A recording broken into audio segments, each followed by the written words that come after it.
Hello and welcome everybody to episode 27 of Spreading the Nerd.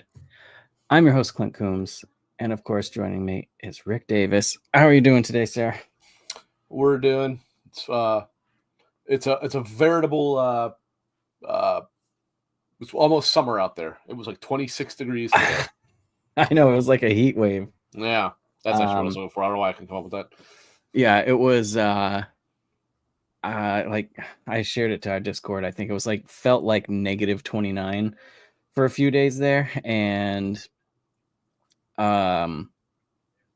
it was like 5 degrees yesterday, and I was like, this is great, this is nice and warm. So Yeah, it's sad when you think 5 degrees is warm. yeah, so I'm glad next week we're supposed to get back into Yeah, above freezing temperatures, which is nice. that cold spell was brutal.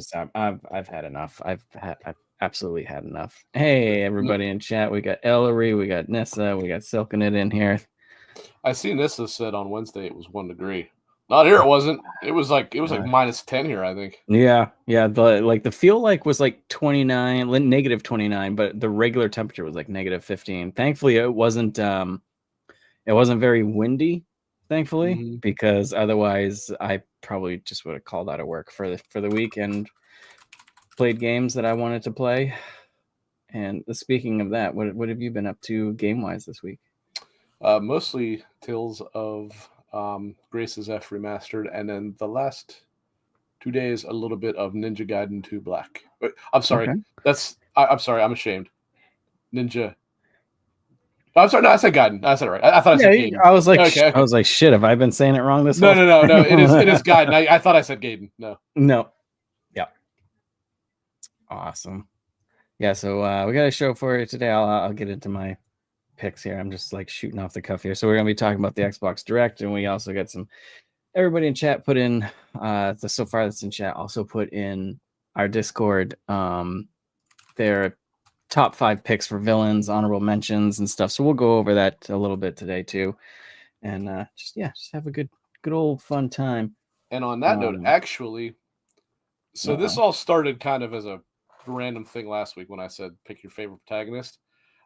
We decided I think we're going to do this every week. We're gonna I'd like to... not necessarily a list, although it could be, but we're going to posit a question to everybody, and we want everybody to answer it, and we'll bring it up each week on the show. I will either today or tomorrow. I'll actually create a separate channel in the Discord. We'll just call it like question of the week or whatever. And, and that's where we each week then like we'll say the topic on the show, and then I'll still post it in there though, so that everybody has it, and then we'll do that every week then that way. That sounds good. Yeah, and then of course questions for the show, of course, will be great too. But yeah, well, but that's still there. The questions is just gonna be a separate thing. Yep. Yeah, I think it's good because it just gives us more stuff to talk about and gets everybody kind of involved. So I think it's a good time had by all. For me, I forgot to mention last week that I had been playing Dynasty Warrior. I can talk. Dynasty Warriors Origins. I've been playing that a lot, and I love that game. That's my game of the year so far. 24 days into the year. I really like it. I've seen some negativity online about people not liking it because there's only a single protagonist, but I absolutely love that direction because the story feels much better. To be honest, I never paid attention to the stories in the last Dynasty Warriors games. I was just there to push the square button 20 times and call it a day. This one actually has a really decent story, and I'm loving that. It's got a nice skill tree system. The combat, it's hit square 4 times, triangle a few times, but there's actually a lot more parry in it. Parries and different other combos and stuff, which is nice. So it's a little bit deeper since I think they have only the single protagonist. So absolutely loving it. To be fair, now I've not played these, but I do believe that I heard that like Fire Emblem Heroes and Hyrule Kingdom Warriors, whatever it's called, that they were a lot deeper in combat than those are good. So games were too. So yeah, those are good. So yeah, I've been playing that. Still keeping up with Helldivers a little bit. Played. I've got about. I think I've got 3 or 4 hours into Ender Magnolia. What a gorgeous game. Yeah, I actually even loaded up Ender Lilies to compare them. And actually, Ender Lilies does look better than I mean, no, I knew it looked good, but I thought like Magnolia looked like infinitely better, and it does look a lot better, but it doesn't look as better as I thought it did. Like that's because Lilies actually does look better than I remembered it looking. Like the problem is I played a lot of Lilies on the Switch, so I was and usually when it was handheld, I actually did. Oddly enough, I did not play that one on the main screen or on the docked version very much. So I think I did actually lose out on a fair bit of like character detail and stuff like that because when I looked on the PS5, I'm like, yeah, this does look pretty insane. The big thing about Magnolia that I noticed in comparison, because like I said, I kind of jumped back to Lilies to compare. Magnolia just feels way better. It feels so much tighter. It feels snappier. And on top of that, it uses a more like traditional style. How'd you call it? Like the way that the level grids are built together, as opposed to being a bunch of separate ones that you then traverse between. Like Magnolia still has where you'll go forward into something to go into like the background or the foreground or whatever, but it's more like your typical like Castlevania game where you're just walking as opposed to having to go like the end of a screen and then go to a different one. You know what I mean? But in practice, it doesn't play that differently from that, but it is slightly different. No, I'm definitely loving my time with it. I got stuck on. I think it's the third boss, Glamos. I don't know. It's like a robot type of guy. I did get stuck on him for a bit, but in a good way. You know, I ended up beating him after like 3 or 4 tries and leveling up a little bit. But the backdrops and the graphics, the music, phenomenal. But so far, really, really liking it. What else have I been playing? Surprisingly overlooked games, although they're not like unheard of. Like they're not like some niche game that nobody's heard of. Right. But they probably don't quite get the appreciation that they actually deserve. Yeah, I had posted in a couple other like Discord gaming channels I was in, and I was like, yeah, I've been playing this, playing that, and yeah, they like never even heard of the game or the series because it's 2. So, but I hope this second one gets more mainstream now that it's what I find interesting about it is so I didn't look into Binary Haze until after I had already played Ender Lilies. It does not strike me as a Japanese game. Like it's a Metroidvania, obviously, but the way that the hand-drawn art is done and does hand-drawn art is and stuff like that doesn't have like a major Japanese feel to me. Where I mean, Binary Haze are Japanese, and I don't. When I was at their like Twitter page, I don't know if they speak a word of English because every bit of it's in kanji or hiragana or whatever, you know, whatever it was. But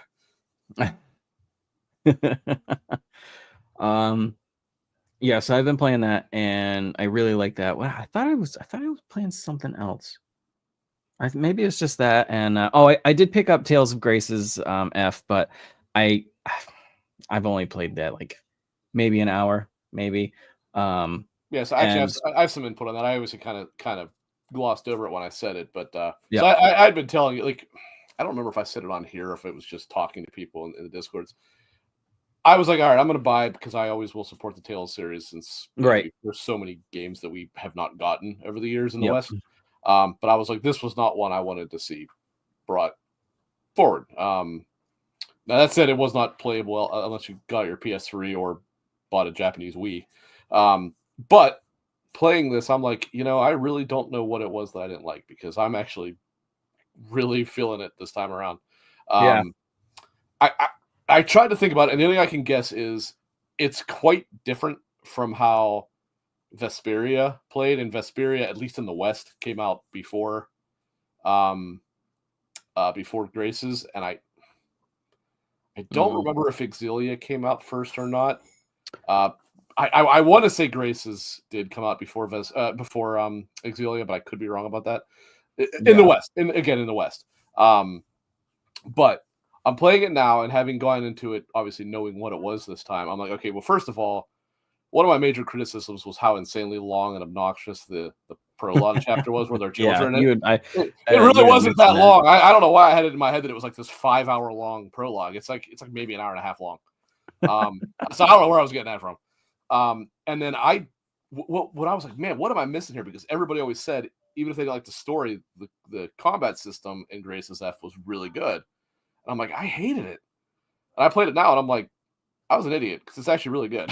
I think I came to realize like the big difference between it and say Vesperia or Exilia or whatever is Vesperia and Exilia use a combat system much more similar to Symphonia, right? Where it's right. Not that you can attack endlessly, but your combo obviously had an end to it. But you would have that, and then you would have your B arch or whatever you wanted to call them at the time. Basically, your like special attacks that would use the game's version of MP, which is TP. It's for tech points. This game rather does away with that, and there are no tech points, so characters can use the A, which is the regular, or the B, which is the special, without limitation. Except you have and I think I was a little confused as to how this works at first, and I understand it now, and I actually like the system. I think it's a pretty cool system. You get this little meter. It's called CC. I forget what it stands for. It's like I don't even remember. But basically, your CC is your combo points. Okay. And it goes up and down. I mean, it recharges quickly, but so long as you have points, you can attack endlessly. That said, you're not usually going to have enough to attack more than maybe 4 or 5 times at best, right? And the more powerful your attack that you do, particularly of the B arts type, the more CC points that it uses. So basically that's where it makes it so you can't just endlessly attack nonstop, right? Right. But when I kind of understand it now, I'm like, okay, there's actually a fair bit of strategy in learning how to like build this up and make sure that just like everything else, it is real time. So you are acting on the fly. Like, I mean, Tales games largely play similar to fighting games. If you really kind of understand what I'm getting at, because they're very combo based and stuff like that, right? And you kind of like go into the combo string, if you will, and on the fly trying to figure out how to manipulate your combo to get the most out of your CC and use it right and stuff like that. And I'm like, actually, I've grown to really quite like this. And again, what's nice is you don't have to worry about your AI party members that, like, say your mage, whatever, burning through their to tech points, right? Because it doesn't matter. All they have to do is have enough to cast it. And the reality is, like, when they're charging up a spell, they're probably not doing it much in the way of a combo. There are times where they do, because you can. One of the nice things about it is, like, if you chain an A into a B, stuff like that, it'll actually reduce casting time. But so I mostly play in combat as Asbel. In the older games, I would always like bounce around who I play. I play primarily as Asbel in this, he's the main character. And I like the way that his stuff is set up, because his A arts, which are your regular ones, this is when he's an adult, not when he's a kid, are where he fights with the sword in the sheath. So they're really way more like focused on an individual enemy. They don't necessarily have as much of the elemental attack to them or whatever, right? But they're usually a little bit weaker. They're a little bit more singularly focused and stuff like that. When you use your A art, when you use your B arts, excuse me, that's when he actually uses the blade unsheathed, and they're a little bit more powerful. They're a lot of times a little bit more sweeping. They create more movement for him, but a lot of them tend to use 2 CC at a time, so your combos are shorter. And a major part of his character is deciding when to draw the weapon, which uses 1 CC point, when to sheath the weapon, which uses 1 CC point. But you also get different, like, you get like an iron stance bonus when you first unsheath it, right? So a major part of it is you unsheath it, do your attacks, then you kind of want to go back and sheath it, because then you get health back and stuff like that. It's actually a really good system, and I think I totally misunderstood it the first time around. I think that's largely why I don't like it, because I'm really kind of digging it right now.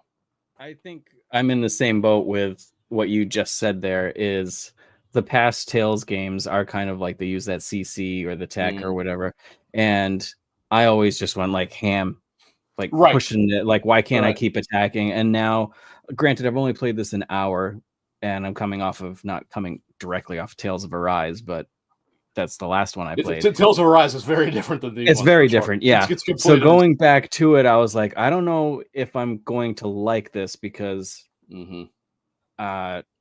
just past memories, I was just like, I didn't like it all the time, but I still liked the series. So, but as soon as I did a couple of fights, I was like, yeah, this is great. This is really good. So it's like you said, and I had thought before you said it, it feels good to be playing an old, like, traditional. It does, yeah. Game. And actually, something else I want to give this game credit for, and actually I do want to say, even when I did not like it, I had given it credit for this. I really like its skill acquisition system. It's very similar to like Final Fantasy 9 or Final Fantasy 6.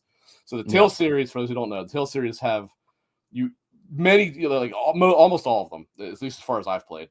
You constantly, as you're playing, are unlocking new titles for your characters. Yep. And they're almost like an equipment, if you will, that you equip, right? In most of the games, they're usually like, you'll get a title for using a certain attack 10 times, 50 times, whatever, right? And usually what they are is they give you like a minor stat boost, maybe like, plus 50 HP or something like that, right? Yeah. This game, it does do that, but it does a lot more with them as well. Every title that you unlock for every character, and I mean, there's probably pushing 70 or 80 titles per character. You have 6 party members. There's a good amount. Yeah. Every one of them, when you unlock them, they have 5 things, like 5 levels, right? And just like in Final Fantasy 6 in the Esper system, or Final Fantasy 9's, I don't know, was it like the Crystal system? I don't even know what they called it. But it basically was just the Esper system. When you equip it, every battle you learn SP, and that SP builds the bar to learn through those. Going through those, you get, some of them will give you, again, just regular passive bonuses, higher HP, higher defense, casting time improvements, whatever. Some of them you'll learn actual new attacks. And it's cool. Like, you are constantly juggling through them, going like, okay, I really want to learn this new combo as Asbel, so that's what I'm going to focus on. And when I get to there, then I switch it out. It's a really good system. It constantly keeps the leveling fresh. I mean, and it's not like new abilities are trickled out slowly. Like you get them pretty darn often. Yeah. You get titles that have new abilities pretty darn often. You'll get ones that, for example, will increase your maximum CC, and it's like, but they're almost always pretty far down their 5 level thing, so it takes some time to get to them. It's a really good system, and something that I'm like, okay, they probably should actually return to using titles this way in the series, because this is probably, in my opinion, the best way to utilize those. Yeah, it's like you said, it doesn't trickle them. It's definitely so. Yeah, that's good. Yeah, I'm definitely glad to get back to it.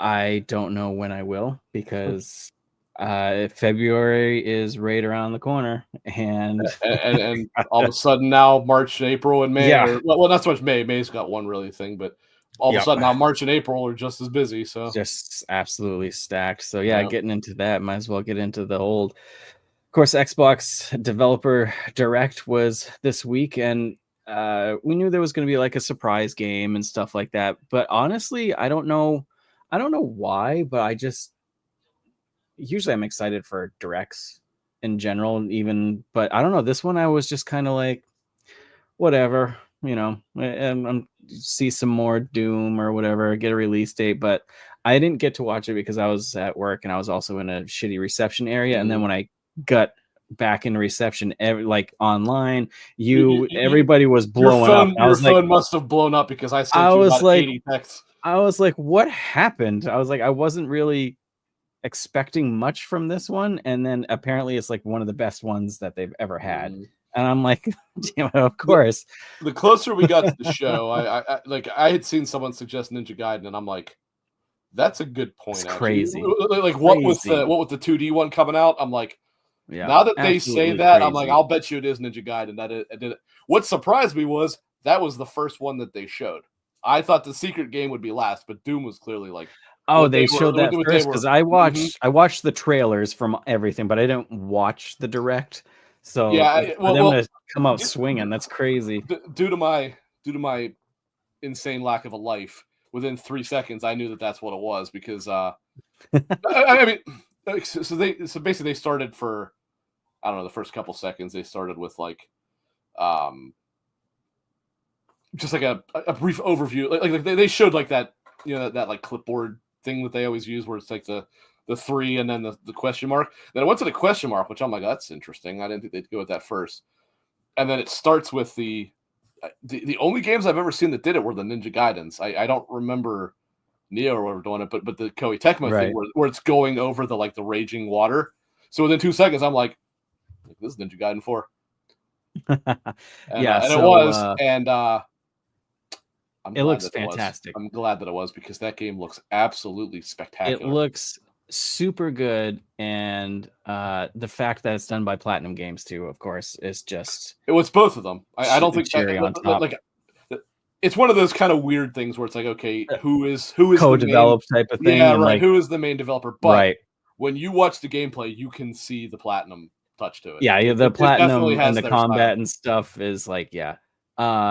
So that's coming, and that's coming out this year, right? It is this year. That is right. Yeah, this is the year of the Ninja. 3 Ninja Gaiden games this year. Crazy. Yeah, fall 2025. So Ninja Gaiden was the Gaiden. Sorry, now I'm doing it. That's what I tried. That's what I tried to correct myself about. And I already said it right. Yeah. So that's out fall. Will be on Game Pass. And was it announced for PlayStation as well, or it was okay? Well, I guess now that you said that. That was something I had said to Silk in our Discord. I was like, what was very interesting about this was, so outside of South of Midnight, okay, so we got to count 5 games here because there was also the Ninja Gaiden 2 Black version, right? Of the 5 games, South of Midnight is the only one that is not, as of now, announced to come to PS5. Right. Ninja Gaiden 4, Expedition 33, and Doom, not Eternal, Doom, The Dark Ages, all specifically said PS5 coming, like which is weird. You don't see that in a first-party showing, even when you know that they're coming. And obviously, in the case of Expedition 33 and Doom, we already knew they were coming, but it was obviously assumed it was going to happen with Ninja Gaiden as well.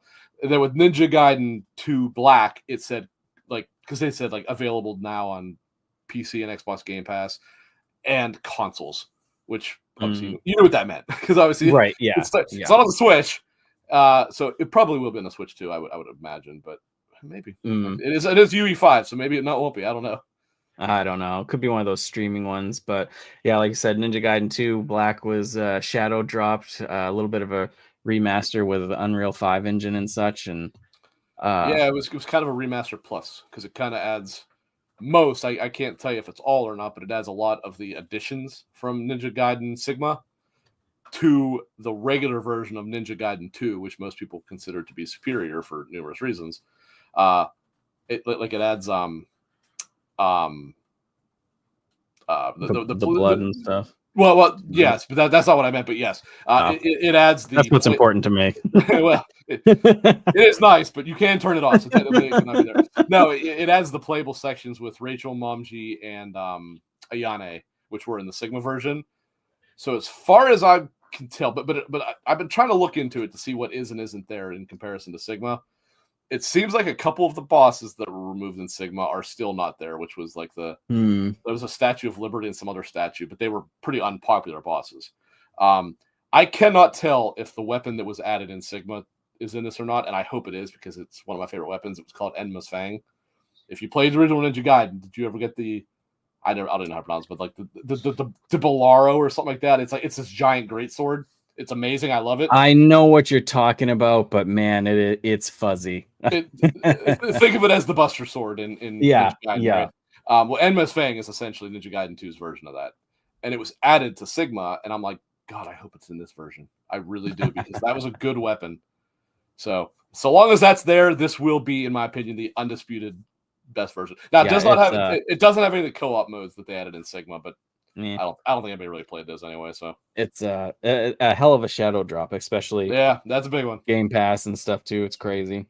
And it is a obviously paid product on PlayStation. Obviously, it's not Game Pass there. So and before moving on, I think it was this one, right? That the Game Pass version on PC is different than the one on Steam. right? It's not the only time it's happened, but yes. Yeah. The Game Pass version evidently does not have DLSS. Does not have DLSS, which is how does that happen? I don't understand how that gets taken out, and I don't know reasons why or I forget what the other one was that did that, but there was something. It was it Flight Sim maybe? I don't know if it was DLSS, but there was some like tech thing that was not in the Game Pass version. It was like, well, that right there is why nobody wants to use PC Game and Pass. It's happened a few times where I won't buy or I won't play multiplayer games on Game Pass, or some of them, because one of them was the last Warhammer Darktide. If you played it on Game Pass, you could only play it with people who were on Xbox and Game Pass. You couldn't play it with people that were on Steam and stuff, which is like, oh really? But I'm playing it on a PC, but I can't play it with Steam people. Was there cross play with other platforms or no? Yeah, it was just you couldn't play with Steam people. Why would that be? I don't know, and I haven't looked into it, and there's got to be something in there, and obviously with the DLSS too, so something's there. I just don't. Yeah, know there's clearly something screwed. I mean, it's not a big secret that PC Game Pass, like the app, sucks ass. The app is app's awful. It's on, if Microsoft want people to use the damn thing, they need to fix it. And they need to have like a proper storefront too on it. They'd have and you know what the other thing is? God knows why PC, the Xbox app on PC, why does it hide files? So that's so dumb. Like, what is the point of that? I don't know. I've never understood that since the day I've used it. I'm like, why does it hide the files? Like I said, with PC Game Pass, I do like it because I can play like Indiana Jones and other Game Pass titles. Doom will be I'll play on there, but like single player games, multiplayer games, even if it's on Game Pass, I'll pick it up on Steam because I just don't want to deal with it. I just hope that, and now to their credit, the Xbox published games seem to do a pretty good job of this. The big thing is we do need to start seeing.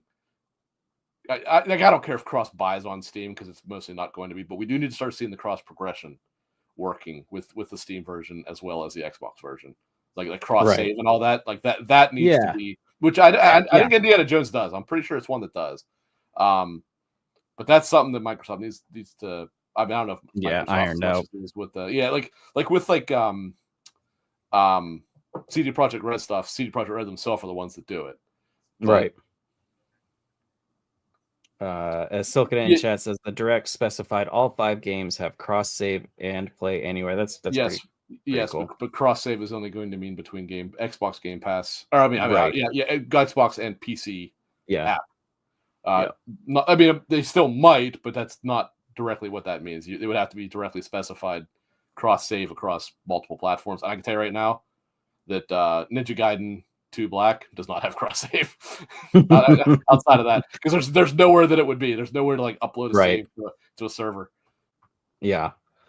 So yeah, the Ninja, that was a hell of a drop. And then we got release date for Doom: The Dark Ages, May 15th, 2025. That's PC, PlayStation 5, Xbox. It'll be on Game Pass on PC and on the console itself. I super excited for this one. I loved the past 2 Dooms, so I'm super stoked to get this one with the shield and stuff. Did you watch their presentation on this or no? Okay. What surprised me was I don't remember. I said this somewhere. I don't remember where it was. I had thought that this was going to be like another soft reboot. That but they directly said this is a direct prequel to 2016. Yeah, direct prequel. And which is awesome. And I'm like, now 2016's lore does specify that like. The Doomslayer was across multiple worlds and stuff like that. Like when this was first announced, I'm like, in what world was there shotguns in the arcade? I'm like, oh, it's not actually Earth. Okay, that actually makes sense.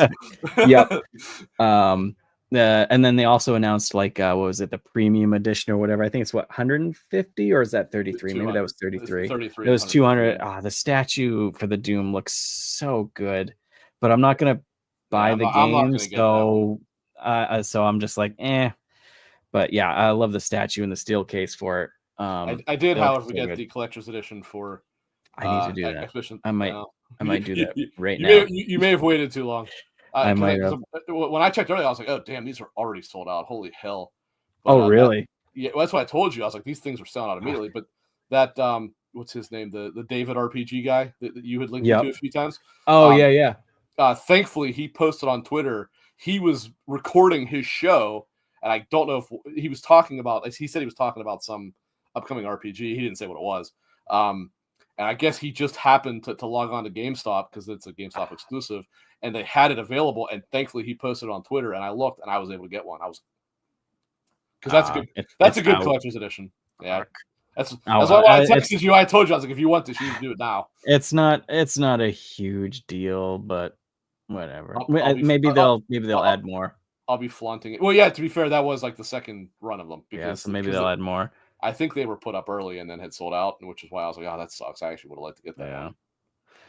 Oh well, but yeah, we'll get to that. What else do we? South of Midnight, April release date. That's gonna be April 8th. South of Midnight. I'm looking forward to this one too. Yeah, it looks good. It really reminded me of a game, and I cannot put my finger on what it is. Not the arts, just like the way the combat works. I mean, I cannot put my finger on what it was, but it really reminded me of something when I was watching it. I just can't think of what it was. So, you got a dog. No, you're good. You're good. I'm just trying to look up. South of Midnight was when it was first announced. I was like, cool concept, and then I think we saw gameplay. No, it wasn't. Was it at? No, it wasn't. Game Awards. It was something before Game Awards. And I was like, oh, the gameplay looks really good. It was Xbox's E3 last year, basically. Maybe whatever they called the showcase or whatever. No, and actually, what's different is like I had said then I was interested in the game. I thought it looked cool. Yeah, and then even more so with this. But I was like, the one thing is, I am 100% going to turn off the like lowered frame rate of her animations. Yes, like the game runs at whatever. Yeah, and I'm super glad they added. Well, actually, watching this, I'm like, no, actually, I'm not. I think I am going to keep it on now because it looked a little more natural this time than what it did originally. Right. And to be fair, it's not that they're doing anything wrong. It's that in my eyes, like a background moving at like 60 and then a character moving at 12 or whatever it is that she's animated it's kind of mess me off. Yeah. But this time around, I'm like, that actually does look a little better than what I remember it looking for. And as far as I can tell, the cutscenes rather may always run that way, but it looks good like that. I mean, it looks so good. It's reminiscent of like Spider-Verse. So yeah, I'm looking forward to that. That's a cool looking, cool setting. Yeah, and I can't wait. Stuff, and I like it. It looks cool. Yep. So that's April 8th, and then I was and then back to now. Is it Clair Obscur? It's just Clair Obscur, yeah. Okay, because I know you had mentioned something, and I was like, oh shit. Yeah, Silken, it made me think that it was not pronounced like that. And when I asked him, he said Clair Obscur. I'm like, phew. So Clair Obscur Expedition 33. I thought this was going to be later in the year, honestly. So did I. That's actually April 24th, not far, and I am. This is easily one of my most exactly wanted. 3 months from today. Yeah, easily one of my most wanted. I am so excited for this. Yeah, game. So and I know I've told you. I know I told you this. Gorgeous. But, if you remember, I was unique in that 30 or 10-minute gameplay trailer. Yeah. In like November or December, whatever it was. Right. Yeah, because you were excited, and then you saw that, and you were like, eh. But I did say, I was like, I am not less interested in the game. I just did not like that gameplay footage. Right. This I loved. I loved everything I saw in this. I'm like, yeah, with so one potential exception, and it's just a potential. And I mentioned this. I was like, so I knew about the obvious, because they've showed it. Sorry, she's going crazy. No, you're fine. For some reason. It's all right. The like real time timing based part of it, right? And I knew you did that on offense. I did not realize you did it on defense as well necessarily, but also I figured when you did it on defense, it would like lessen the damage that you received. Apparently, if you do it right, it actually negates it entirely. So I'm like, so my big worry there is I hope it doesn't become too easy to do that, because then it trivializes the whole combat system entirely. If you just over and over and over again negate all damage. Now, if the enemy hits you with like varied combo timing or whatever, yeah, it might be fine. And in their defense, they did say in that trailer, they said the way that they had it tuned originally, it was so unbelievably difficult that nobody could get through it. So they actually had to change it, because he made some joke about saying like they still have PTSD about the original version. And I'm like, well, that gives me hope that maybe it's not going to be as like, figure out the timing of every attack and just be able to just roll through it. So right. Like, I'm not saying I want friggin', Persona on very hard here necessarily. Yeah. But I just don't want it to be, I want sweeping something through the battles. Yeah. I want something that's a little hard, because I've mentioned it. I'm pretty sure I've mentioned it on here. I know I've mentioned it to you, but past RPGs that have come out lately have just been very easy to me, even on higher difficulty, and it's kind of dulled my excitedness for RPGs somewhat. And so I'm glad to see like some harder RPGs like Tales and stuff coming out. Yeah, that was a major killer of the Fable games for me. The Fable games were snoozingly easy. Yeah, and it took away almost all the enjoyment for it. yeah, you almost had to try to die in this to die. Right. What that was pretty much it, right? I think that was it. Yeah, it was 5 games. So I am sad that we didn't see Avowed, which worries me. Avowed's supposed to come out in February, and they didn't show anything. Well, I'm surprised you thought that, because they said what we were saying. Like, and the secret game was never going to be a game that we already knew about. It was always going to be a game that was an announcement. Yeah. But after the show was over, something. I didn't think so. I mean, it wasn't on the thing. But even though I don't care for him, Aaron Greenberg did post afterwards that like as soon as that show was over, he posted something like, Avowed comes out whatever day it is, February 12th, something like that. I think so, yeah. And for the next like 2 or 3 weeks or whatever it is, they'll have a lot more to show, he said. Yeah. But Aaron Greenberg's also completely full of shit in almost everything that he says too. So that's true. Not a bunch of games shown, which is fine, but what they showed I think was super strong, and they definitely needed it. So all in all, really, really well done. I liked it. It got me excited I was already looking forward to the games, but now I'm even more excited. And yeah, February stacked, and now April, May. It's just like, yeah. And then April and May were supposed to be this is your chance to catch your breath and catch up. And now that technically may still be that, because as far as I know, the only thing that's big that's in May is Doom. I mean, that's a big one, but for sure. Yeah. But but we might have. Isn't there word on the street that there's supposed to be like a Sony Direct sometime, or State of Play this month? Or that was the rumor. But within the next we're down to 1 week, so they'd have to announce it pretty darn soon. And they typically do announce them, I think, 2 weeks in advance. Now, that said, it could have been pushed back a week or two as well. Right. So we had talked about this. If that happens, I think that's where you get the Phantom. The Phantom Blade. Yeah, that was that came out this week, right? The Phantom Blade like boss trailer. I want that game. I need that game. I am so excited for that one. Yeah, that looks so much better than Wukong. It's not even funny. Like graphically, but in terms of gameplay, it looks so much better. The gameplay is just the choreography and the fighting and stuff is just gorgeous. Just put it right in my veins. King did have good animations. In his defense, it was so simplistic in how it played, and had good bosses too. But this looks like a much deeper, like I'm excited, Bayonetta style game, for example. Yeah, super excited. I just had something on the tip of my tongue, and now I forgot it. Shit. Oh, what was I gonna say? So I haven't randomly while I was looking up this new stuff, not to go off in a little, tangent away, but like, so I haven't used my PC a lot lately. It's been mostly my phone and stuff, and I just went to the IGN website, and it's completely different for me, and I think it's a terrible fucking layout. Wait, really? It's been a while since I've been on IGN, but everything. It is a little list-wise is on the left. It's more it's more mobile kind of style. That's been that way for a while. Oh, but they don't have the like one real large banner. There's usually something on the top. I don't know. Well, the thing is, and I know there's a lot of hate towards. It's not terrible. I know there's a lot of hate towards IGN, and some of that is deserved, not all of it. But the unfortunate part is, as a website, I'm not talking about anything written on it like that, just as a website, it is fucking horrible. It really is. It is fucking terrible. Like it's you go to anything they have, and there is just so many ads everywhere. It's insane. Of course, they're trying to push their IGN Plus or whatever, but their integrated video player is it's always been bad. It's always been bad. Terrible. That's something that actually Colin Moriarty always brings up because he used to work for IGN. He said there was always people say, like, he said constantly, it's awful. Guys, we got to start using YouTube.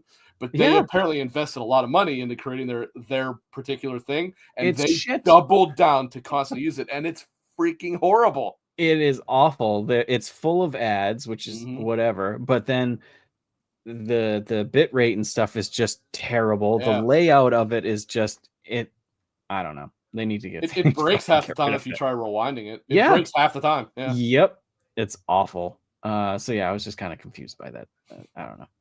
But yeah. No, it's a shame. I mean, I don't hate IGN as much as everybody else does, but the reality is, especially on mobile, it's a terrible site to visit. It really, again, in no way, I'm not talking about one word written on it. I'm talking about the layout of the site. Right. It's just the layout is just And I get it's laid out mobile-ish, whatever, but it's worse for mobile than it is for PC. Yeah. So that's the weird part. We did get the Xbox has got a new called Pulse Cypher controller. It's like clear red. It's kind of cool. Not for me, but kind of cool. If they put out controllers like it's going out of style, it's crazy. Hardware that they can make that's not a joke anymore. Hardware, not games. Hardware. I don't think there wasn't really. Yeah, there wasn't much out news wise, really. This week, I really can't. I was trying to like look back at stuff, and I was like, I really. Final Fantasy VII Rebirth came out on PC today or yesterday. Yesterday. So that's out. Cool for PC players. Awesome. Play it. But other than that, PC version looks good. The improved lighting effects make a big difference. Yeah, looks good. Earthblade got canceled. Why does that sound familiar? That's the one that was by the makers of I'm having a brain fart here. Oh, Celeste. Oh, really? Yeah. I don't know if it was anything I don't remember anything about the game, but I saw that it was the makers. I'm surprised that got canceled. Jeez, because Celeste did really good, I thought, right? I assume so. I don't know if Earthblade was anything like Celeste. It was just the team initially planned to finish Earthblade by 2022, but ongoing problems led to slow progress and ultimately the game. That sucks. Jeez. Well then, yeah, that sucks for fans of. Celeste wasn't for me, but I know it was insanely popular. I actually did like it's not the kind of game I like because I hated Super Meat Boy. But I actually did like Celeste. Like I like the fact that there was actually like a story and stuff like that. Whereas Super Meat Boy was just a hard platformer to be a hard platformer. Right. But I eventually got to a level where I couldn't quite figure it out. I'm like, all right, I'm kind of done with this. Which is a shame because I actually know that the story payoff is quite good, and it's nowhere near the end of the game. But like I like the like really challenging platforming. It just I don't like that to be the only focus of it. Right. Whereas Celeste, it was not. Celeste, it is a story first and foremost. Yeah. But yeah, you probably I don't even know where it is, but I actually have the limited run collector's edition of Celeste, which actually comes with a strawberry shortcake recipe. Does it really? That's hilarious. Yeah, it has. That's hilarious. It has a stuffed strawberry, and it has a recipe fantastic. for a strawberry shortcake. You brought up limited run. That is something that came out this week for me. Limited run came out with a huge smorgasbord of Phantasy Star Online from the original Dreamcast memorabilia and stuff, and like my heart skipped a beat when that came across because Phantasy Star Online is such like a huge God, it means so much to me that game and the Dreamcast because it was like my parents had like split up and I hadn't seen my dad for a while, and the first thing he did, to be a good dad or whatever was like, oh, I'll go out and I'll buy you the Dreamcast. So we went out, bought the Dreamcast, and then with the first check I ever had for my first job working at a general store. I went to Electronics Boutique and I bought Phantasy Star Online and I bought the keyboard, and I just remember playing that for days without coming out of my room with my friend online. I was gonna see if I could find that closed edition, but it's so buried in there. I have to remove too much shit to get it. I'm sure it's on the shelf. I would have kept it up here, but it's probably buried behind games. Yeah, so I've definitely ordered some stuff off of there because I've definitely spent more money there than I care to admit. But I haven't picked up the Yakuza ones, and I hate that. I hate that I haven't. Yeah, you're well, at this point there's no point to do it because I know. I believe 1 through 3, 1 and 2, I believe are not available. I think 3 and 4. Because I have them solo, so and then I bought the collector's. I hate that I'm buying them. Yeah, and then I bought the collector's edition that has like 0 through like 4 or something like that. And then no, it's 1, 2, and 3. Is that it? The red. No, I'm sorry. It's 3, 4, and 5. Okay, 0, 1, and 2 are separate, and everything that's after are separate as well. So I got that, and I'm like, do I really need these again? I don't. I really want to because they're fucking beautiful. But that's the funny part when I'm like, I don't know if I'm gonna buy a pirate, whatever the hell it's called, Hawaiian pirate Yakuza, whatever it is. Because I'm not gonna. I'm like, but the reality is, I have like 4 copies of every freaking game. Why would I stop now? God, yeah, that's out in February.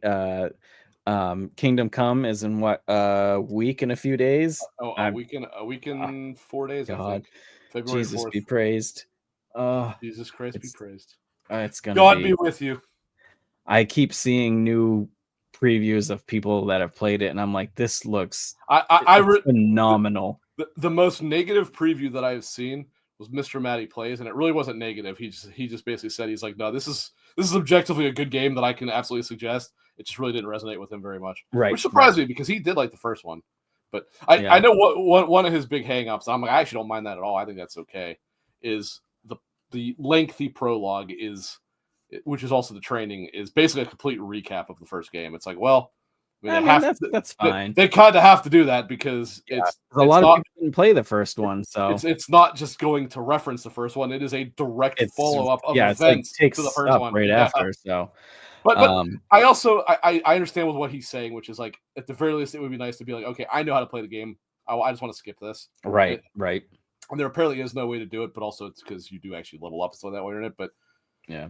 Either way, like I think that's a valid complaint. I want to be clear. I do think that's actually a valid criticism, but it's not a criticism that applies to me personally because I'm totally okay with that. I'm I've heard the combat's more streamlined. Just everything is just it's much better at doing what you want it to do.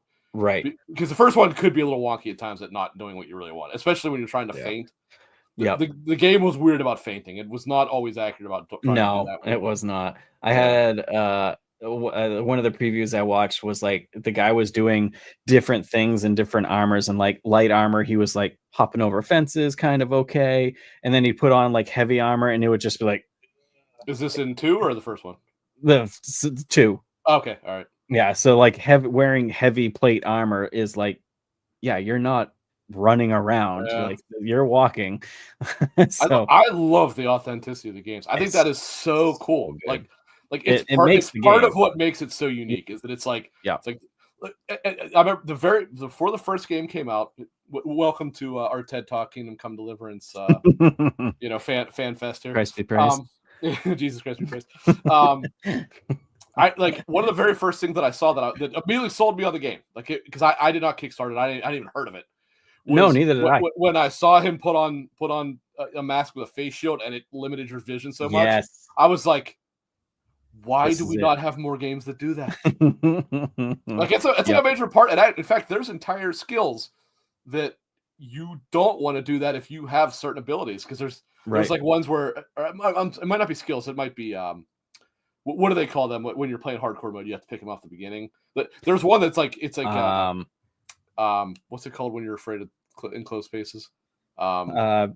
Claustrophobia. Yeah, I think one might be claustrophobia, and it actually gives you like a massive penalty if you wear a face shield because it limits you. I'm like, that's so awesome. It's so good. That is so awesome. Yeah, it's stuff like that that's amazing. yeah, so I'm greatly looking forward to that. Still gonna say this. I don't know how many assets they reused because I mean technically one entire map, I guess technically, but right. The reality is it looks nothing like the first one. Like it looks so vastly improved that it like, really does. I don't think they reuse much in the way of textures and stuff. They may have taken an existing like armor design and redone it, but it's not a reused texture. That's a whole different thing.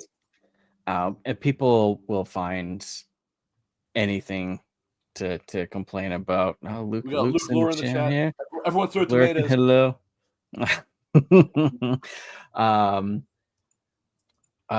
Yeah, so I'm super excited for that. That's like a week and a half. I did get that steel case from Walmart because that looks awesome. We did get the roadmap trailer at the beginning of this week too, I think, or was the end of last week. I think it was this week. I think it was. You know, because they revealed the roadmap, and in the roadmap they revealed what the 3 paid DLC. Yeah, so like all the way from spring, summer, fall, winter, we're gonna get DLC, and like one of them is a like blacksmith forger and stuff, and I am so excited for that.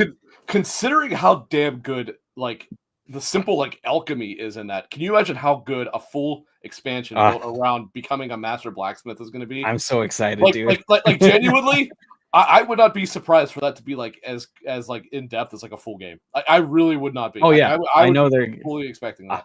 I'm super excited for that, and it makes sense since obviously for those who haven't played, at the start of Kingdom Come Deliverance, you are the son of a blacksmith training to be a master blacksmith before the events of the story happen. So yeah, it makes absolute sense. Yeah, I can't wait. Yeah, and then February is just packed. Yeah, as we know, it's just packed. Shall we move on to villains? Yes, but before you do, I was going to say, if he is in here, Luke, we are about to do. We decided to start doing. We're going to ask the community a question or whatever each week, and if you are still here and listening, this week's question was your top 5 antagonists. But there are rules to this. Number 1. Because this most certainly pertains to you. Okay. First and foremost, it has to be a character who is obviously from in a game, but it could be from an existing IP, but it cannot be a character that already exists in that IP. So, for example, looking at Luke lore, it cannot be the Joker as an example. You can use him as one honorable mention is permitted if you want. Right. So it has to be a new. There it is right there. And we're done here, folks. And the other main rule is it has to be a character who has a personality, which with villains isn't so bad because you don't usually have just empty husks as villains. But you couldn't do like a race like the Necromorphs or whatever would be. I could, which is what I was trying to think of something, but that's not as bad with like obviously the no personality is a bigger thing with the protagonist than it is an antagonist. But regardless, so if you got some, Luke, throw them in the chat there, and we'll read them out. Should we go with? I think. What do you want to go first since you didn't give me your list? Okay, I guess I'll go first, and then we can get my weird honorable and my weird one that I guarantee you no one's heard of for like. So number 1, Sephiroth. I'm going to accept that challenge. We'll see. Yep. Number 1, Sephiroth, of course, because he's just the man. Probably going to be the most common answer. Probably with the people that listen to us and stuff. It's very RPG heavy. It's a character design. Everything about everything about him is just stands out. You just remember everything. He just drips cool, right? Like, yeah, like he is the quintessential anime antagonist. Except he manages to avoid the tropes while also being the trope, right? Right. But yeah, sorry, I just had to chime in on that because like you said, he's just even if you don't like RPGs, I'm leaving this up for the rest of the episode. I'm sure you are. Even if you don't play RPGs at all, you've heard of Sephiroth. You've heard of him. You know, so yeah, just. I heard of, or I knew about him before I discovered that a Sephiroth is an actual word. I did not know that. Yeah, it's so good. So yeah, that was my number 1.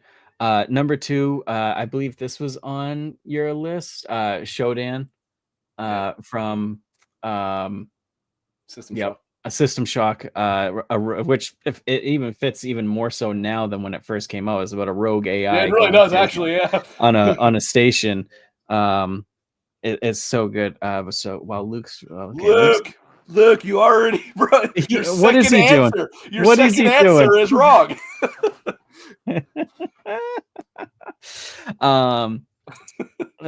Your second answer violates the first rule. It has to. So it has to be a villain from a video game. It could be the honorable mention, but it can't be that. Yeah, yes. It has to be a villain in a game that hasn't been from like a comic book franchise or a book series. And I will say his other one is Baldur. I will allow Baldur because Baldur's a pretty unknown god. Yeah. And the reality is, like, they totally changed Baldur from what he was actually like in Norse mythology. So yeah, I had Shodan.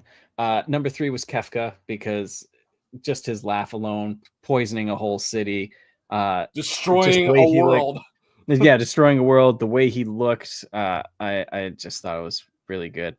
Number 4, I don't know why this one sticks out to me so much, but I didn't even know if I was going to put it on my list, but I was like, but GLaDOS from I was surprised we did not see GLaDOS more. Yep, I was like, I'm putting GLaDOS on there.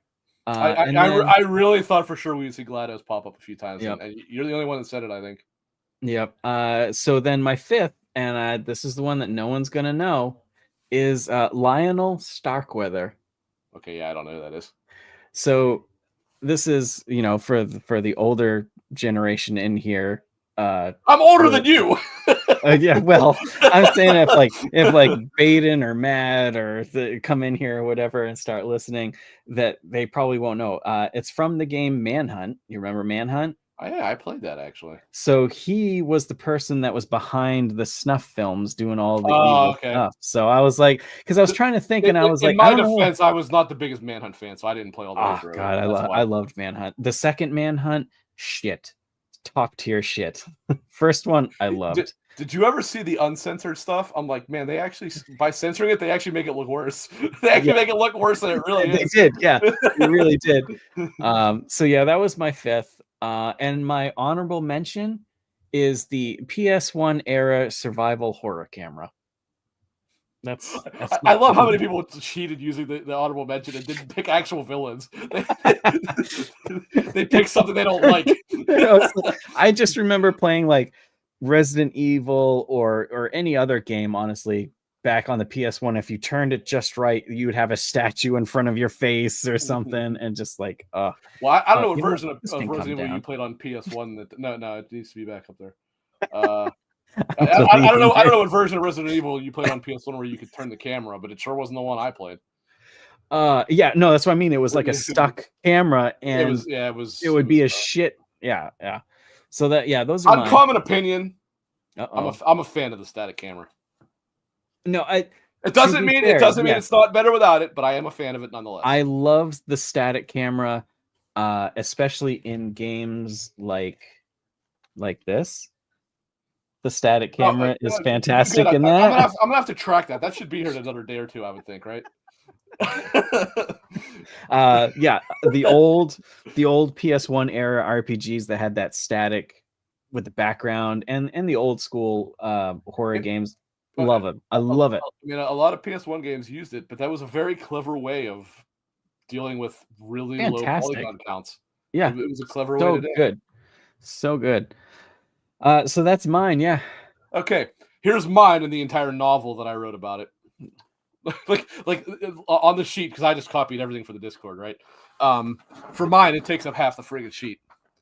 Number 1, Sephiroth, and I mean, it's not close. I just basically, ironically enough, I put probably the least about him, but I basically put he's probably my favorite antagonist of all of entertainment, and that's probably true. Like, you said, everything about him is just absolute peak design. Like I know Kefka is awesome, but the reality is Kefka just loses out simply because he's not as cool as Sephiroth. Right. Yeah. I know he's arguably more powerful in a lot of ways, but he's just not as cool. He doesn't carry a sword that is longer than he is tall. In fact, he is a court jester. Yep. Number 2, and I assumed I would be the only one to pick this, but Gaius, which is not actually his real name, but that's what we're going to go with, from Tales of Exilia. I put absolute GOAT character, and while antagonist, not a villain, which is partly why I like him. Actually a friend of the party, but ideologically opposed to them. He's a party member in 2, which is cool. Kind of fun to play as well. Absurdly long anime katana equals best weapons. And then I put C also Sephiroth. Actually, I'll have to show you a picture because like it looks like the Masamune. It's like every bit as long. It is, yeah. It is. No, I mean Gaius' sword. Or yes. Oh, okay. I didn't know if you played far enough to see. Yeah, it's every bit as long as the Masamune. And actually, he even uses it similarly to how Sephiroth does. Number 3, Master Xehanort. This is not from any particular game, but it's from the Kingdom Hearts series. Even though the finality with him was shit, and it was shit, I found him extremely fascinating with how he does. My minor spoilers here for Kingdom Hearts, but with how he decided to experiment with darkness and light in equal measure, as opposed to trying to simply extinguish darkness entirely. Also voiced by Leonard Nimoy, which is automatic plus 100 points. And he has, this is the actual name of it, the No Name Keyblade, which is probably the coolest looking Keyblade in the entire series. It's the one with the eye on it. It is an awesome Keyblade. Number 3, Shodan. I have not much to say there that you didn't already say. Yep. Sorry, number 4, Shodan. Number 5A. There's a reason for this. Big Boss / Naked Snake. It's also interesting because he's also not technically the villain, but he kind of is. He's the villain through most of it, and then he's not really the villain at the end. And right. He's also the one you play as in Metal Gear Solid 3. I basically put sort of a cheat, kind of an anti-hero, but also still technically the antagonist of the series until the very end. But alas, best of the snakes, the greatest soldier that ever lived, and he has a cool eye patch. Now, the real number 5, Silken It, you have 5 seconds to mute, and I'll wave my hands when you can unmute, okay? 5, 4, 3, 2, 1. Okay. Persona 5 spoilers, but Goro Akechi. I am a big Akechi fan. Love this. I put love this dude. What an awesome character, awesome design. It's awesome watching his mental state collapse as you get closer, etc. Cool little plot twist as well, which I thought was actually pretty well hinted at. Like when they show what was happening, I was like, oh, that's actually pretty cool, and I didn't notice that. Also, his persona, which is Loki, is awesome. And I'm glad that you get to use him a bit more in the final semester. So you get to use him in the one palace for a little bit when he's Crow, and then you actually get to use him as him in the final semester. Okay, so you can come back. My honorable mention is I technically picked 2, but they're from the same thing. That's all right. I picked the Crones of Crookback Bog and the Wild Hunt, both from Witcher 3. It's a solid pick because the Crones are absolutely reprehensible, and goddamn if they're not cool. Oh, they're definitely cool. It is bang for buck the best music in that game, in my opinion. It's so haunting, and like the way that they collect ears to be sewn to create their it's so screwed. I'm sorry. Love it. No, toddler hair they collect to sew their tapestry. Yeah, they hang up people's ears throughout the forest, so they can, it's like that is so demented. I love it. And so in line with like Eastern European like mythology, and the Wild Hunt's just awesome. I mean, the Wild Hunt is technically the antagonist of basically the whole Witcher series. And I didn't pick just one because reality is the Wild Hunt as a whole are cool. I just saw Silkenet's honorable mention. Fucking pretty good. Yeah. Like I said, everybody used the honorable mention to talk about something they didn't like. All right, so Silkenet, number 1, Sephiroth, like I said, probably going to be the most popular thing. By the way, I do want to point out, I did some research this time. All right, I did do my homework this time. I have the list ready to go. As opposed to having to do it before. Yeah, I've got it up on Discord kind of too, so... number 2 is Solus from, I guess technically this would be for Veilguard, because he's in Inquisition, but he's not the antagonist there. Well, he is in Trespasser, but not. And Yeah. And then he put Kefka was good, but I'm less attached to him, and I have Sephiroth for the Final Fantasy franchise, which is a fair point. I mean, they're 1A and 1B in terms of best antagonists of that series.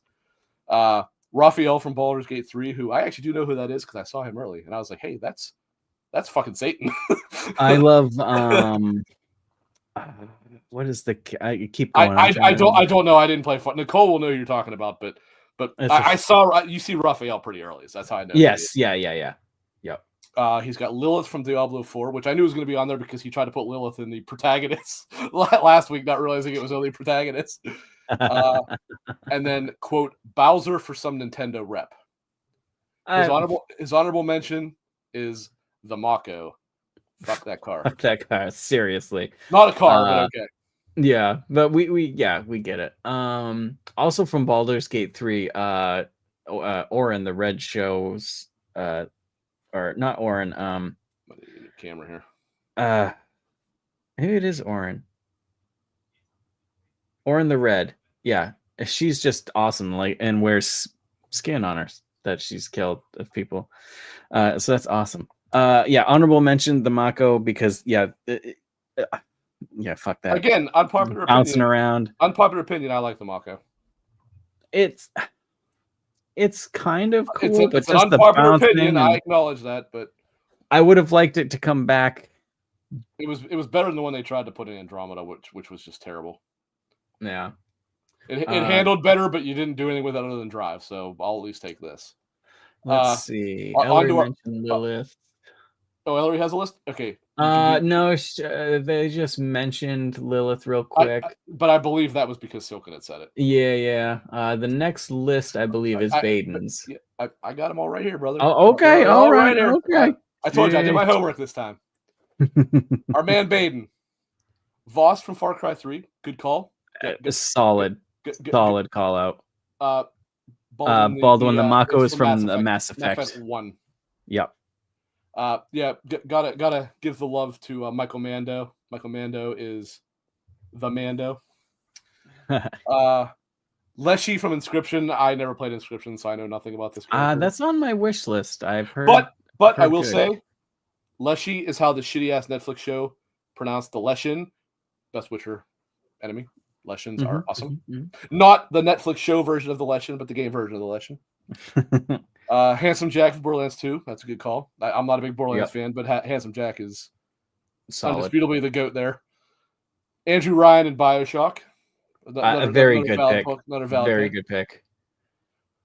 Now, Baden bringing in the Metal Gear Solid 3, but not in the same direction that I went. He went with the Boss / the Joy, which is a solid choice again.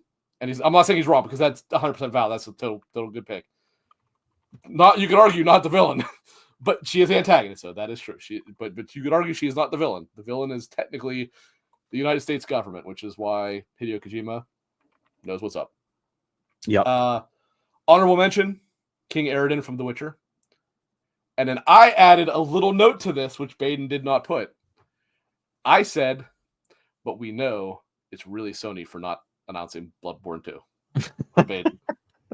I'm actually surprised he didn't put something like that. Baden is going to have a heart attack by the time he's 20. He really is. He really is. Oh God, feels pain. And then we've got Baldwin came in. Okay, I was about to ask how to pronounce it. But Baldwin, I'm not gonna lie, I only know who one of these three characters is. Gotham / designer from Crosscode. I have no idea who that is. Number 2, he's got Shadar from Ni no Kuni. I do know who that is. Solid. I do know who that is. That's a good pick. Shadar was pretty interesting. Yeah. And the third one is, I don't know where this is from, but yeah, is it Xenos Galvis? Is that how it's pronounced? That's a good one too. Do they even have voice acting in 14? I don't know if they do. They do, yeah. Okay. They didn't at the start, but now they have a lot more now. Okay. Yeah. Did I pronounce that correctly? Xenos Galvis? I believe so. I know. Okay. Yeah, I know it's Galvis. I'm pretty sure that's how you do the start of it too. Next, we got Krista. The first one, before she put it, I guessed the game, but I didn't guess the character, and I should have. Actually, I should have known what character she was going to pick because she talked about this character all the time. Ninetales from Okami. She loves Ninetales. She always loves. She's like, you got to play a ticket to Ninetales. Like, I don't fucking care about Ninetales.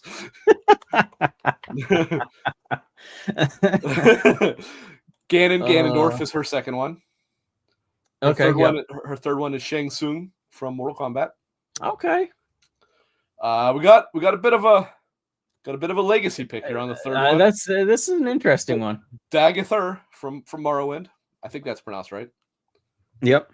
I don't remember it. Did Morrowind have? I don't remember. I don't believe it did. I don't think Morrowind had voice acting. I think that's what made Oblivion so crazy, is it did have voice acting for most of it. And then Emmett Selch, which is a very, very good choice from Final Fantasy 14. Is that the one that everybody likes from Endwalker? Yes, I think it was Endwalker, right? Is the last one? And then actually, I haven't played for a while. I think it's Endwalker. Yeah. I respect her honorable mention here because it's a solid call. Although I'm gonna put a bit of an addendum to it. I'm gonna put an addendum to this. Her honorable mention is the Vortex from Echo the Dolphin, which, for those who don't know, the actual enemy of Echo the Dolphin was an invading alien species. Yeah. And the Vortex are their name. Crazy. They count it as honorable mention because they don't have a personality. I'm going to addend that and say, technically, if you're going to do that, it should be the Machine, which is the level before fighting the damn Vortex Queen, which is one of the most infamously difficult levels in all of gaming history. It is what do they call those? Like it's constantly scrolling. It never stops. And you literally have to play this over and over again to memorize where you go. I hate, because it also moves very, very quickly. So you can get stuck in like a dead end and then die just because you went the wrong way. It is horrible. It is horrible. And it plays the most hauntingly annoying music ever. And the damn Vortex little guys make this. Yeah. Echo was a brilliant game that genuinely is one of the, like, there is some deep fucking like trauma in my brain from playing Echo the Dolphin. Yeah. And then Baldwin corrected us. It's Shadowbringers, not Endwalker. I can't. It's Shadowbringers. Okay. Yeah, I can't believe that's awful on me. I assumed it was the same villain through all of them. Yeah, Silkenet. I should have put the barrage, whatever, the barrage mission, in we're not done. Teenage Mutant Ninja Turtles on this. We still have one to go here. Calm down. God. Matt, no, I know. I'm just saying what Silkenet was saying. Our man Matt came in at the 11th hour with his list, and he's got a pretty solid list. This is a legit list. Micah from Red Dead 2, which is a good one because Micah. That's not a spoiler because literally in the opening cutscene you can tell that. He's a dickhead. Yeah. I knew the bastard was going to put something from Sekiro on here. Ishin Ashina or slash Ishin the Sword Saint. I know who the character is, but I have not fought him. I know he's a late game boss. And I believe the Sword Saint is the like upgraded version that you fight the memories or whatever. I think I could be wrong on that. Maybe you fight him twice. I don't know. Baldur from God of War 2018, which I said that's a legit pick for Luke. He had suggested that, but and he said I can't think of 5, but I do have 2 honorable mentions. Oh my god, all out. He had asked if Abby from Last of Us 2 counts, and I said I thought about it. I'm like, I don't think so. I think she's more of a protagonist, but I understand. I understand the question. I would actually argue that Ellie is more the antagonist than Abby. It's funny that he put Abby because when I was just like, I made up my list and then I was just looking online to see what like other people had put. A lot of people put Joel as like as one of the most second game. As in like general. And I'm like, how is he the antagonist in the first one? And I'm like, apparently Joel's evil, apparently. Which, all right, whatever. He's a bastard. I don't know about evil. But... and I don't see him as a villain. So I don't know. I guess you can portray it, but see, I actually kind of do, but not the antagonist. Right. But bear in mind, the villain can be the protagonist. Yeah. But I actually think that was the whole point of the ending of the first Last of Us, which I guess spoilers for that is Joel screws the world for his own selfish desires. This is true. That's kind of the point, right? That is true. Yeah. Oh man, I thought that the owl or whatever his name is was the final boss of Sekiro. I don't know. I didn't realize that. And then honorable mention 2/3 is Jesse/James of Team Rocket from Pokemon. I can't comment on this because I've never played Pokemon and I'm never gonna. So Never. I'll have to take your word for it on that one, Matt. And then we got Baden coming in hot too. Honorable mention Tom Nook from Animal Crossing. Okay. Oh god. Okay, so as I mentioned, we were going to do this every week. We want to get you guys involved a little bit, right? So kind of get you. Did you think of a question, or do you want me to go for this week? Because I do have one. I wrote one down here. If you've got one, and I'll make sure I have one for next week. This is a pretty good one too. And like I said, it's not going to necessarily have to be a list every time. Right. This one is going to be a list. It can be something simple, and then you can expand on it or whatever. Yeah. And this one, people are going to think. But to be fair, this time you got a full week to think on it. All right. So I want everybody to, because there's a lot of good ones, and I already know a few of them that's going to show up, and I appreciate it because they should be there. The top 3 favorite gaming plot twists. And there are some good ones out there. Ah, man, you can name. No. I'm not going to give you any hints because you don't have to think too hard. There's a lot out there. Certainly in RPGs, there's a ton. So, on the plot twist, is it can be not a major happening and be like, holy shit, I didn't see that coming. All right, that's a plot twist, right? Or so it has to be like a story, whole. It has to be like a. Damn it! All right, I'll say this one because it's going to show up in a list anywhere. Would you kindly is a plot twist, right? You don't know what that means? Would you? Wait, that's BioShock. Oh yeah, okay, yes. Now I got it. Oh my god, I'll say it's probably one of the most famous. I was gonna say that sounds like BioShock. Okay, I got it. Yeah. Good one. So okay, so it's the top 3 best, whether you saw it or not. Yeah, I think that's good. I think it's a good one. Yeah, I think that's a good one because also this shows a little bit about what kind of stories that this person may like or whatever. You know what I mean? Like obviously, I mean, I'm sure it's going to be a fairly RPG heavy list because RPGs tend to have the most kind of plot twists. Yeah, but you can still have. Oh god. Also, I will say one thing. Would You Kindly was a brilliant twist.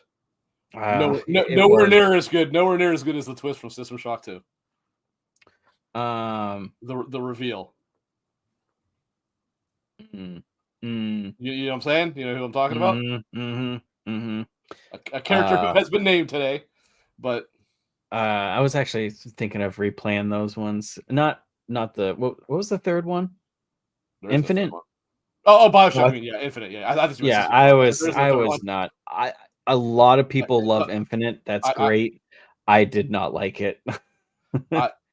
You need both. I don't get the love of it. I think BioShock 2 is an infinitely better game than BioShock. I will say BioShock Infinite has one of the best help a character, bring a character, like an NPC, guide a character, whatever her name was.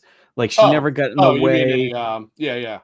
She never got in the way type of thing. It was technically an escort mission. It was basically an giant escort quest, but it wasn't really. So I will give it that. Other than that, everybody loved it. I just couldn't get into I it. liked the setting. I thought Columbia was a cool setting, but the gameplay was nowhere near as good as the other two. I don't know why they changed it to what they did.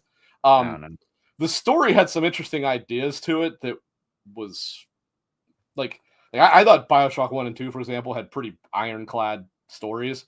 There were so many damn plot holes in it for this plot. Yeah, because what they tried to do with it, to be fair, but yeah, I didn't hate it. Don't get me wrong, but it doesn't deserve to be mentioned with the other ones.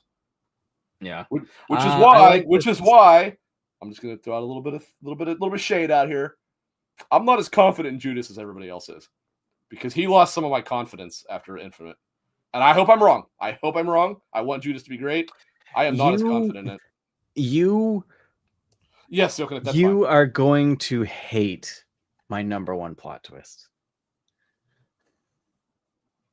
You're going to hate it. What would we say? Is it something about Limp Bizkit? Because if so, I'm kicking you off the show now. No. You're gonna hate it, but it's. Am I going to know the plot twist?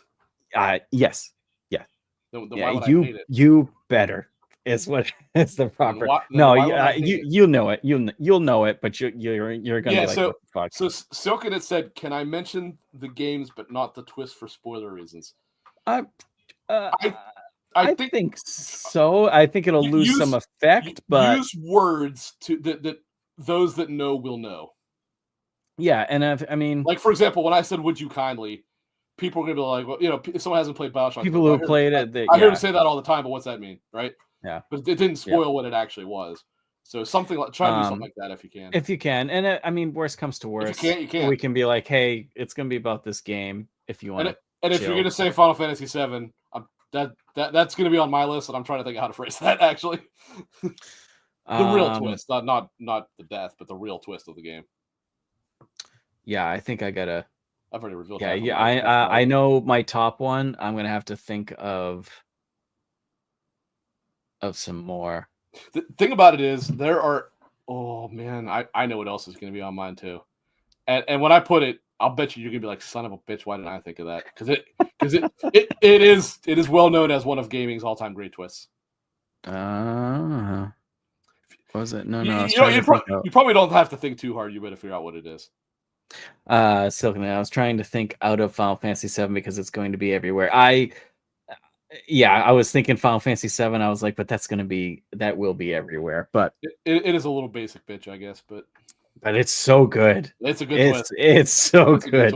And actually, just to throw out some more love to Remake and Rebirth, I love how they have handled that. With I told my friend who doesn't know the story to 7. I'm like, I'm telling you right now, Rebirth told you what that plot twist is, and you didn't know what it was. It's so good.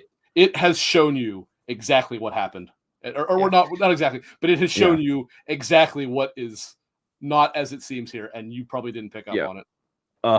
Amazing.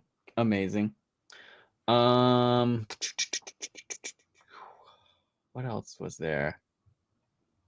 Now I'm just thinking of plot twists now. Now I'm all. Well, you got a week to think. You don't have to come with it right now. I just know my number one, and I know you're not gonna like it. But it's a good one. But you're not gonna like it. I genuinely have no idea what that is because I don't know.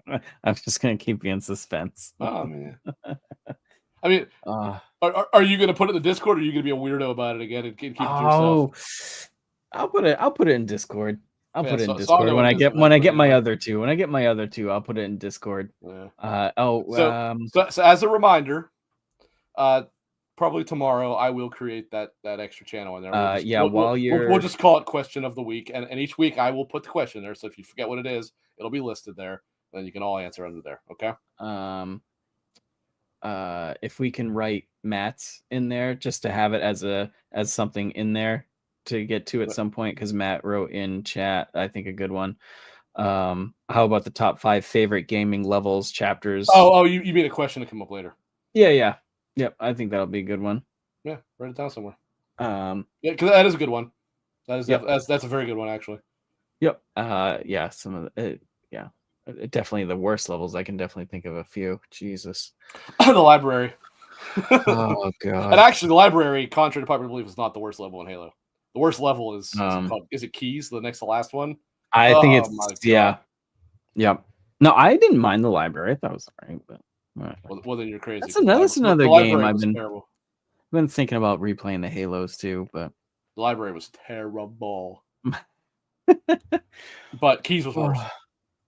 Yeah, I did not like Keys. Keys is the one that throws just like an unending number of enemies at you the whole level. Yep, I do not. Yeah, and it's all narrow quarters. At least in the library, you have room to maneuver. Dude, the would you kindly? It's so good. It's so good. To be honest with you, though, I would say "Would you kindly" is maybe the biggest basic bitch answer of them all, but even more so than FF7. It's a good one, but it's very much a basic answer. It is, but you got to figure. I mean, BioShock. When did BioShock come out? 2008. So that's a while ago. So it if you had asked that like 4 years after it came out, sure, but I don't think a lot of people nowadays have played it, like the younger generation. So does that make spoiler for Star Wars? Does that make Darth Vader being Luke's dad not a basic answer? All right, well, because that's from the 80s. By that logic. Now come on now. That's like, does Dumbledore die? Yeah. Speaking of, spoiler alert, this out there. Watching, I had read the books, right? I had read the Harry Potter books. When I went to see Deathly Hallows, or not Deathly Hallows, I'm sorry, Half-Blood Prince, some lady like 2 rows in front of me was fucking sobbing when he died. I had to hold it together, not laughing. I'm like, did you even see the marketing for the 7th book? They showed his dead body. Oh god! Like, if you hadn't necessarily read it, like if you even saw anything about it, you knew he died. Yeah, I had no idea going into the movie because I had never read them, and I didn't really pay. I thought you did. I read them after. I didn't read them until like 4 years ago, and then as soon as I read them, I was like, "Holy shit, the books are amazing." I saw the first 2 movies because it's actually when I started dating Nicole. Her and her sister were huge into Harry Potter, and I always kind of wanted to see it, but my friends were like, "Nah, it's a kid's thing. I don't want to watch that." I'm like, "Fucking assholes." but they were big into it, and so I was like, "Okay, I'll watch this." And I was like, "Hey, that's actually pretty good, even if that main dude's obnoxious as hell." Because he let's be honest, Daniel Radcliffe was obnoxious as hell when he was a little kid. And after that, I started reading them, and I want to say I had definitely read the 3rd one before the 3rd movie came out. Yep. I probably had read all 5 because at that point only the 5 were out. I had probably read all 5 by the time the 3rd movie came out. I hated the 4th book, but I think the 4th movie is maybe the best of all the movies. And I had definitely read 6 and 7 well before their movies came out. Yeah, so good. I loved the books. There was so much more in the books. It's like there's always more stuff in the books, always. But man, there was a lot. What annoyed me, so I'm not like a book purist where it's like, oh, it has to be exactly like the book, like some people are. And I look and I'm like, let's be honest with you, in books, there's a whole lot of like useless information that it's just totally fine that it skips over, right? Yeah. There is certain things that the movies chose to skip over that I'm like, I can't believe you skipped that because that's actually relevant information. Like the 3rd movie might be the worst movie of them all because they decided to leave out everything that matters in terms of the story of that. Not events, but in terms of that. The 6th movie would have been good had they not left out the entire backstory as to why he calls himself the Half-Blood Prince. I'm like, and then the 7th and 8th, well, I guess technically the 8th movie, they left out everything about Dumbledore. I'm like, that is the story to that movie. Like those 3 movies, they left out all the most important parts of the story, which I never understood. I never understood that. Like I said, I watched all the movies, but way before I've watched them several times, and then everybody that I've talked to were like, oh, they're like so different from the books, and I'm like, yeah, of course they are.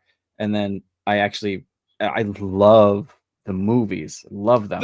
And then I read the books, and I was like, they are good adaptations. To be perfectly honest, they are genuinely good adaptations. And I understand why they aren't able to do everything because there's so much. But I was like, man, they really left out some things that are really important. Like, so I don't know. Yeah, but honestly, if they would have simply had those things that I just mentioned, I would be like, okay, I don't, obviously even outside of certain changes, I don't think you could have made better adaptations than what they did. But they left out very important information in each one of those. And I'm like, okay, well, that kind of ruins it a little bit. I am interested to see. I'm interested and not interested in the reboot that they're doing with the series. I actually have a lot of confidence in it because it's HBO. It is HBO, and that's why I'm kind of have confidence in it. And I do like that they're retelling it and that it's being a series because they want to be detailed as the books. So I'm like, very authentic to the books. Yeah. So I'm like, that's cool. It'll be hard to watch it and not think of like Daniel Radcliffe and those characters, but Snape and I don't care so much about the actors. What I really do hope they do, just for the sake of posterity, is don't change the way the castle looks because that's pretty well ingrained in everyone's minds at this point. That's exactly what it looks. stick with that. If that is the only thing that you take from the movies, that's probably the most important thing to take. Is keep the castle looking exactly like that. Don't make it look completely different and then fucking confuse everybody. Right. Like just make it that is the canonical way the castle looks. Right. And work from there. Yeah. I full-heartedly agree with you on that one. Oh my goodness. Well, all right. Well, fortune time. Yeah. Actually, let me go get an old one. I'll be right back. You failure. You failure. Matt, keep that in your mind, brother. I might even do it tonight. I don't know. It depends if I feel like getting motivated. I probably won't, just to be clear, but if I do.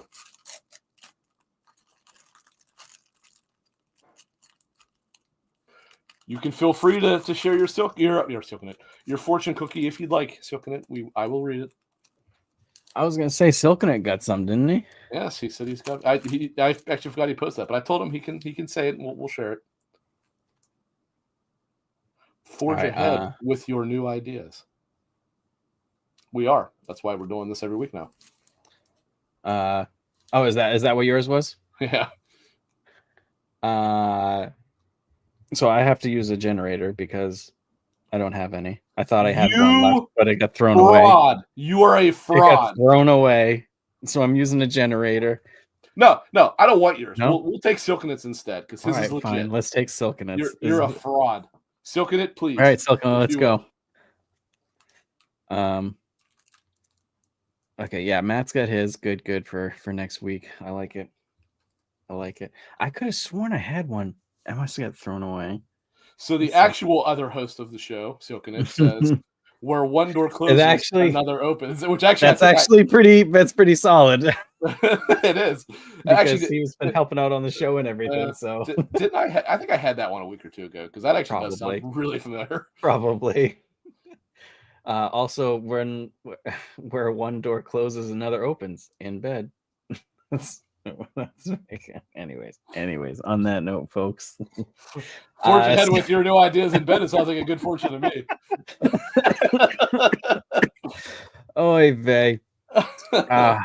Well, thank you very much, folks, for joining us. We'll be back next week. And what was the question again? The top 3 plot twists. Your favorite. Not the top 3. Your 3 favorite. Your favorite. Yes, your favorite. And yeah, come to the Discord. I'm going to put a link in the YouTube after this into the description. So if anybody watches this later or whatever, the link will be there to join our Discord and have some fun with everybody in here and get connected with the community and stuff. We've got an awesome community that's really come together here with us, so it's awesome. I'm loving it. So yeah, anything to add before we close out the show, sir? I don't think so. That's all I got. Have some damn fortune cookies next time. I will. What's I actually only have 2 left, so I gotta buy them. But January. So okay, so it's not February isn't next week. Okay. All right. No, the 31st would be next week. That's fine because once February comes, oh boy. I don't know. I need to take time off. What are you not going grocery shopping in the month of February because there's too many games? No, I'm gonna have to. I might. Jesus, God. Your poor daughter. She doesn't get to eat for the month because you got too many games to buy. I'll have to DoorDash. Alrighty, folks. Thank you very much for joining us. We'll be back next week, same time, same place.